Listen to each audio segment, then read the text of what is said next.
My dear spouse, let's talk of building a blissful home when every little misunderstanding between you and your spouse turns out to be like the war between the Iran and the Iraq.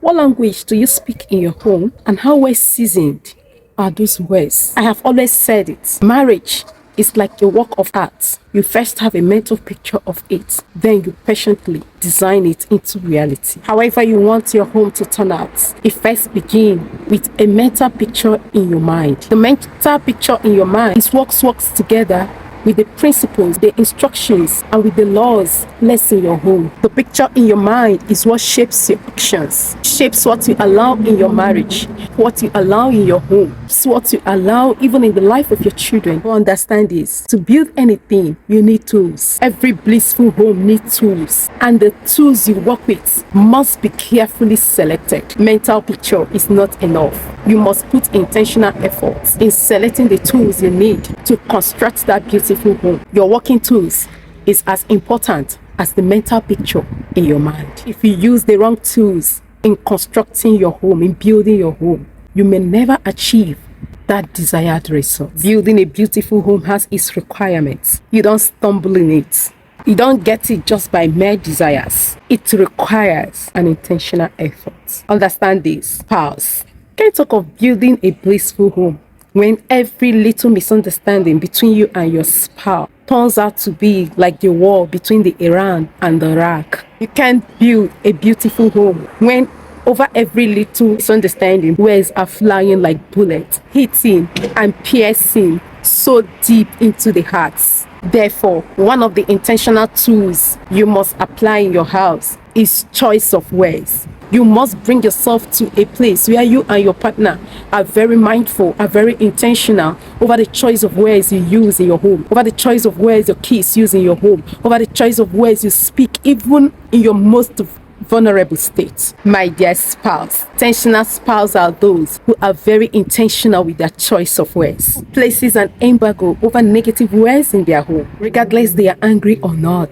They are spouses who have so much trained themselves not to allow their moment of vulnerability, their moment of anger to take the better part of them, that they begin to say things their spouse will find it difficult to forget, or things afterwards they will regret why they said such a thing. No, intentional spouses are those who improve on themselves so much that they are very careful with their choice of words at every moment. Every intentional spouse understands that words are seeds.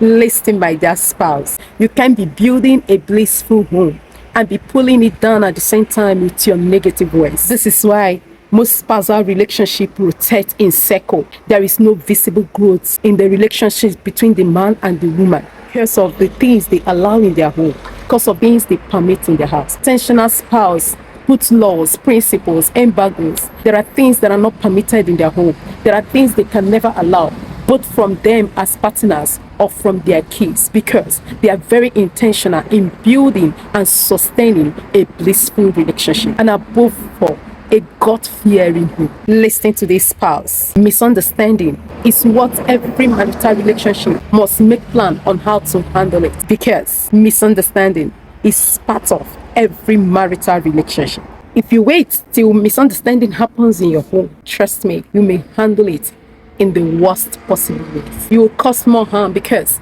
at that moment, maybe your emotions are all over the place. The best approach in handling anything is to learn how to handle it. Study how to handle it even before it happens. This will enable you to avoid any possible error. In building that home, spouse, intentionally place an embargo over whatever you don't want to see in your home, mostly on words. Learn to sit down and have a detailed discussion with your spouse on how to handle whatsoever you both don't want to see in your relationship. Discuss an alternative approach and how to handle them, because there is no marriage that is void of misunderstanding. Don't forget, every blissful home needs an intentional effort. Stay blessed.